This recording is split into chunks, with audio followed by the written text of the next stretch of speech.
ವಿಶ್ವ ಕಂಡಂಥ ಪಾಶ್ಚಿಮಾತ್ಯ ರಾಷ್ಟ್ರಗಳು ಒಪ್ಕೊಂಡಂಥ ಒಬ್ಬ ಬಾಬಾ ಸಾಹೇಬ್ ಅಂಬೇಡ್ಕರ್ ಅವರಿಗೆ, ಸಂವಿಧಾನ ಶಿಲ್ಪಿಗೆ ಈ ಥರ ಮತಾಂಧತೆಯನ್ನು ಮಾತುಗಳನ್ನು ಆಡಿ ಜಾತಿ ವ್ಯವಸ್ಥೆಯನ್ನು ಇನ್ನೂ ಕೂಡ ಇವರು ಉಳಿಸ್ಕೊಂಡಿದ್ದಾರಲ್ಲ, ಅದಕ್ಕೆ ನಾವು ಮೊದಲನೇದಾಗಿ ಅವ್ರಿಗೆ ಖಂಡಿಸ್ತೀವಿ. ನೀವು ಇದನ್ನೇ ಮುಂದುವರಿಸ್ಕೊಂಡು ಹೋದರೆ ಈ ದೇಶದಲ್ಲಿರುವಂಥ ಶೋಷಿತರು, ಅಲ್ಪಸಂಖ್ಯಾತರು, ಹಿಂದುಳಿದ ವರ್ಗದವರು, ಅಸ್ಪೃಶ್ಯರು ಎಲ್ಲರೂ ಕೂಡ ಇವತ್ತು ನಿಮ್ಮ ವಿರುದ್ಧ ದಂಗೆ ಹೇಳ್ಬೇಕಾಗ್ತದೆ. ಇನ್ನು ಮುಂದೆ ನೀವು ಭಾಷಣಗಳು ಮಾಡಬೇಕಾದ್ರೆ ಡಾಕ್ಟರ್ ಬಾಬಾ ಸಾಹೇಬ್ ಬಗ್ಗೆ ನೀವು ಹಗುರವಾಗಿ ಮಾತನಾಡಿದರೆ ಈ ದೇಶದಲ್ಲಿರುವಂಥ ಎಲ್ಲರೂ ಕೂಡ ಜಾತಿವಾದಿಗಳ ವಿರುದ್ಧ ಹೋರಾಟ ಮಾಡ್ತೀವಿ. ನೀವು ಇವತ್ತೇ ಕೂಡ ಕ್ಷಮೆಯನ್ನು ಯಾಚಿಸಬೇಕು. ಮತ್ತು ಪ್ರಧಾನಮಂತ್ರಿಗಳು, ಈ ಸರ್ಕಾರದ ಏನು ಭಾರತ ಸರ್ಕಾರದ ಜವಾಬ್ದಾರಿ ಸ್ಥಾನದಲ್ಲಿರುವಂಥ ಪ್ರಧಾನಮಂತ್ರಿಗಳು, ಅವ್ರ ಕೈ ಕೆಳಗೆ ಕೆಲಸ ಮಾಡುವಂಥ ಅಮಿತ್ ಶಾ ಅವರನ್ನು ಕೂಡಲೇ ರಾಜೀನಾಮೆ ತಗೊಂಡು ಕ್ಷಮೆಯನ್ನು ಈ ದೇಶದ ಮಹಾಜನತೆಗೆ ಕ್ಷಮೆ ಕೋರ್ಬೇಕಂತೇಳಿ ನಾನು ಈ ಸಂದರ್ಭದಲ್ಲಿ ಕಡಾಖಂಡಿತವಾಗಿ ಅವರಲ್ಲಿ ವಿನಂತಿಯನ್ನು ಮಾಡ್ಕೊಳ್ತೀನಿ. ಮತ್ತು ಇದನ್ನು ಮರುಕಳಿಸಿದರೆ ಈ ದೇಶದಲ್ಲಿ ಏನಾದರೂ ಕೂಡ ಈ ಮತಾಂತರ ಮತ್ತು ರಾಜಕಾರಣ ಏನಾದರೂ ಮರುಕಳಿಸಿದರೆ ಅಂಬೇಡ್ಕರ್ ವಿರುದ್ಧ ನಾವು ಸುಮ್ಮನೆ ಇರೋದಿಲ್ಲ.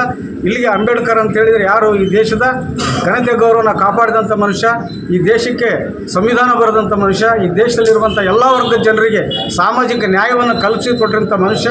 ಅಂಥ ಒಬ್ಬ ಮಹಾನ್ ವ್ಯಕ್ತಿಗೆ ಈತ ಅಮಿತ್ ಶಾ ಅಂತಕ್ಕಂಥ ಮನುಷ್ಯ ಅಪ್ರಬುದ್ಧ ಮಾತುಗಳನ್ನು ಆಡಿ ಇವತ್ತು ಈ ಸಮಾಜದ ಎಲ್ಲ ವರ್ಗದ ಜನರಿಗೆ ನೋವುಂಟು ಮಾಡಿದ್ದಾರೆ.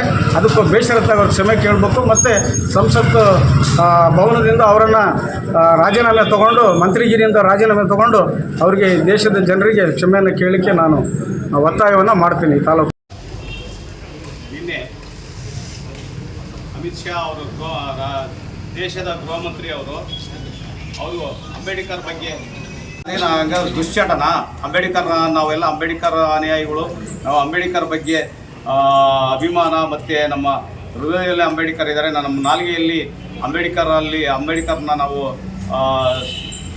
ಸ್ತೋತ್ರ ಮಾಡ್ತೀವಿ. ನಮಗೆ ಅಂಬೇಡ್ಕರೇ ದೇವರು, ಅಂಬೇಡ್ಕರೇ ನಮಗೆ ಅನ್ನ, ಅಂಬೇಡ್ಕರೇ ಆಹಾರ, ಅಂಬೇಡ್ಕರೇ ನಮ್ಮ ಬದುಕು.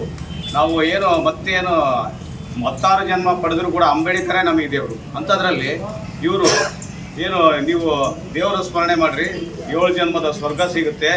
ಈ ರೀತಿ ಇವರು ಹಿಂದೆ RSS ಈ ಒಂದು ಸಿದ್ಧಾಂತವನ್ನು ಇಟ್ಕೊಂಡು ಅಂಬೇಡ್ಕರ್ ಬಗ್ಗೆ ತಿಳಿದಲೆ ಇವರು ಅಂಬೇಡ್ಕರ್ ಬಗ್ಗೆ ತಿಳಿದ್ರೆ ಗೋಲ್ವಾಲ್ಕರ್ರು ಸಾವರ್ಕರ್ರು, ಹೆಗ್ಡೆವಾರು ಹೇಳಿರ್ತಕ್ಕಂಥ ವಿಚಾರಗಳನ್ನು ಅಂಬೇಡ್ಕರ್ ಬಗ್ಗೆ ತಿಳ್ಕೊಂಡೆ ಹೊರತಾಗಿ ಈ ದೇಶದ ನಿಜವಾದ ಅಂಬೇಡ್ಕರ್ ಅವ್ರ ಬಗ್ಗೆ ತಿಳ್ಕೊಂಡಿಲ್ಲ ಅವರು.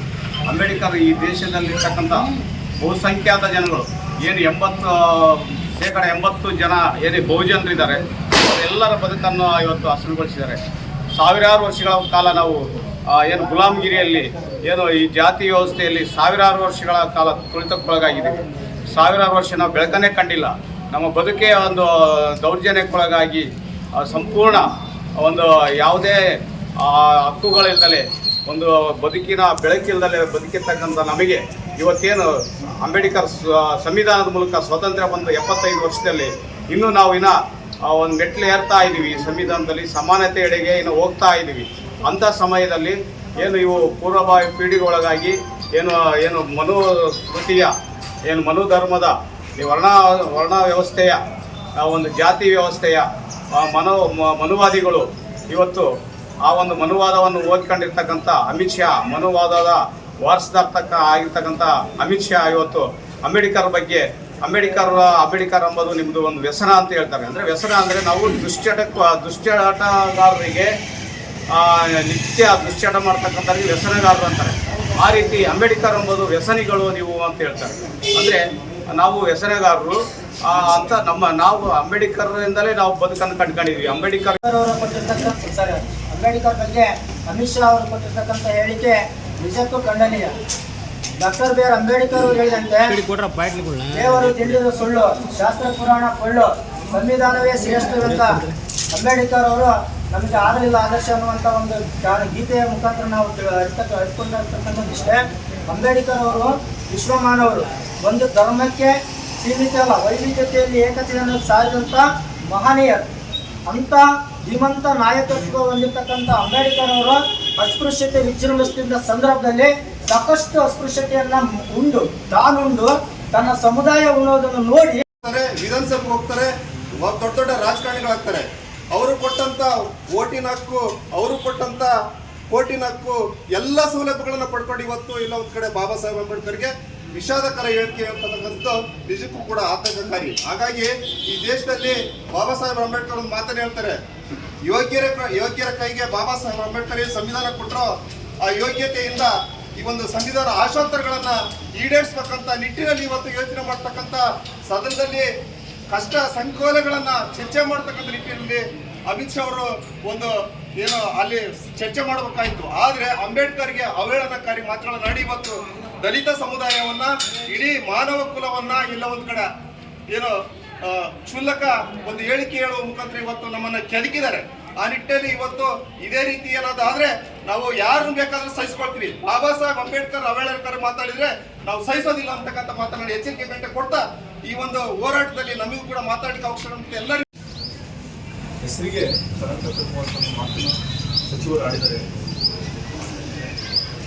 ಈ ನಿಟ್ಟಿನಲ್ಲಿ ಹೇಳಬೇಕು ಅಂತ ಬಂದರೆ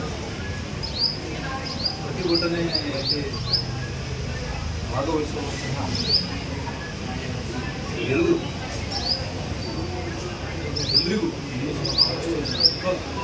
ಡಾಕ್ಟರ್ BR ಅಂಬೇಡ್ಕರ್ ನಮಗೆ ಗೊತ್ತಿರೋದು ಅಂದರೆ ಸಂವಿಧಾನ ಶಿಲ್ಪಿ ನಮ್ಮ ದೇಶಕ್ಕೆ, ನಮ್ಮ ಭಾರತಕ್ಕೆ ಕೊಡುಗೆ ಎಷ್ಟಪ್ಪ ಹಿನ್ನೆಲೆಯಲ್ಲಿ ಯಾರೇ ಆಗಿರ್ತಾರೆ. ಸೊ ಇಂತಹ ಒಂದು ಇದು ಮಾಡುವುದು ಬಹಳ ಮನಸ್ಸಿಗೆ ಬೇಜಾರುವಾದ ವಿಚಾರ.